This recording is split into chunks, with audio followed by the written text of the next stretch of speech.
In this upside-down world we live in, Democrats are defending China, while Republicans appear to have abandoned the core American principle of checks and balances. The Constitution very clearly gives Congress the sole right to impose tariffs. The founders understood how important tariffs are, how powerful they are. That's why they gave the power to Congress. 50 years ago, Congress gave the president power for emergency tariffs when national security is involved. Think emergency tariffs on China if they blockaded Taiwan. The idea of using economic power rather than military power. But the founders didn't envision a president upending the world economic system on his own whim. Lately, Republicans in Congress appear okay with giving Trump almost unilateral power to do just about anything, and they are voting like that in both the House and Senate. But not all of them.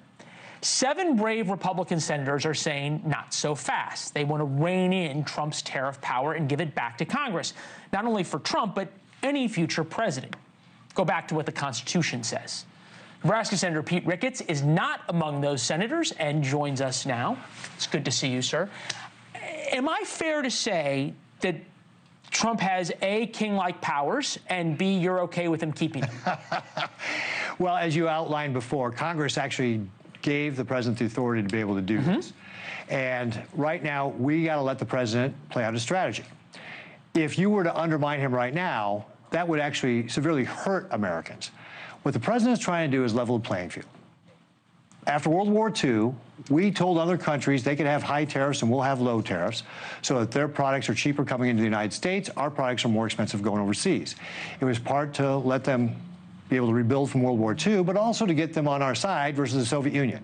It worked wonderfully well. The problem was, Soviet Union fell 34 years ago. It should have been changed back then. So the rest of the world charges tariffs 4 times higher on average than what we charge them coming into our country. I have no argument, and I have defended that many times this week, that this needs to change and the world economic system needs to be reordered to be fair, as you point out. Why not do that through Congress as the founders envisioned? Clearly not the way this 1977 law envisioned. The president is trying to fix this system. He made attempts at doing this during his first term, but our allies have been very reticent to change the system. But wouldn't it have a lot more power if this came from Congress, if this was the government speaking and changing the economic system rather than Trump who ripsaws things? The president is about trying to get results. He's a disruptor. He's unorthodox. And we need to give him the opportunity to be able to deliver on this. In his first term, he used tariffs very effectively to get China to sign a trade one-phase deal, which they bought a lot of agricultural products from the United States. And that was a benefit to us. As soon as Trump left office, China reneged on that deal. So the president is now looking, again, to get a better deal for Americans and make it fair, and he's looking in a very broad way to do it. And again, this is something that should have happened decades ago. No argument. The president's taking action now to do it. Congress did have the opportunity over the last 3 decades to change this, and they didn't take any action. That's sort of par for the course for Congress, right? Among conservative commentators, people who are diehard conservatives, Eric Erickson, Ben Shapiro, among others, have been extremely critical of not the goal, but how President Trump and Republicans are getting there. Take a listen. I think someone from inside the tent, inside the Republican Party, needs to say bad idea, because I do not want the Democrats to come back to power. I see where this is headed, and I know what the American people will do. Right now, they say they hate the Democrats more than anything. And if they get mad about the economy and their 401k, they'll put the Democrats back in power.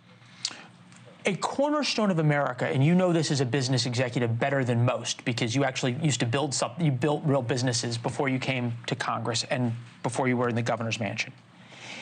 A cornerstone of America's economic prosperity and growth has been a stability and a predictability. That's what underscores America's financial and stock markets.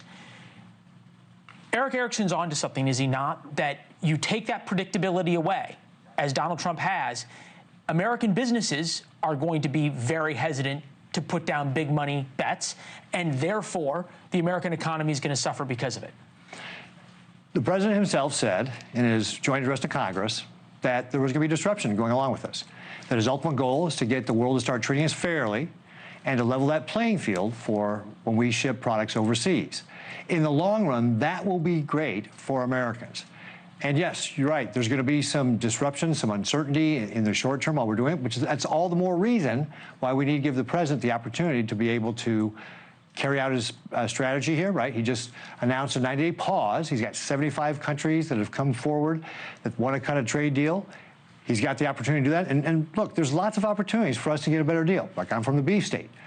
We buy $29 billion worth of Australian beef every year. Australia buys zero, not a dollar of American beef. Things like that have got to change, and that's what the president's going to try and fix. The last time we did this, though, right, in Trump 1.0, the United States government then had to subsidize Nebraskan farmers billions upon billions of dollars. We're allegedly in a time we're trying to spend less money. This tariff process now could not put us in a position where we're going to have to once again go back and subsidize and make whole the people who are hurt. Well, the president has said what he's going to try and accomplish. It's a great goal. We need to give the president the opportunity to be able to execute on this goal. He demonstrated success in his first term. That's why I'm willing to give him the chance to be able to do it this time, because he's shown he was able to do it in the past. And, you know, let's just also go back again. You know, we're talking about these deals. The president wants to cut a deal, right? But if you use the analogy of what he did with North Korea, if the deal's not going to be a good deal, he's going to walk away. He did. So look, and to be fair, we said this to Debbie Wasserman Schultz last night. Trump ran the same playbook in 2017, 2018. The American economy was roaring. It's why he got reelected in 2024. Let's say there are good deals that are cut.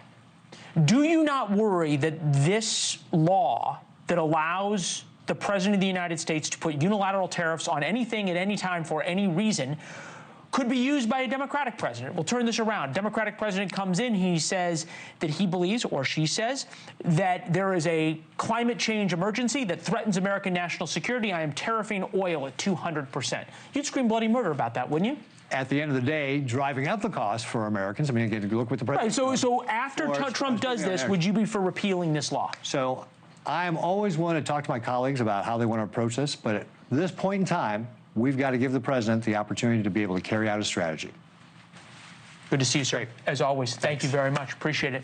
Thanks for watching. Go to joinnn.com to find NewsNation on your television provider. And don't forget to click the red subscribe button below to get more of NewsNation's fact-driven, unbiased coverage.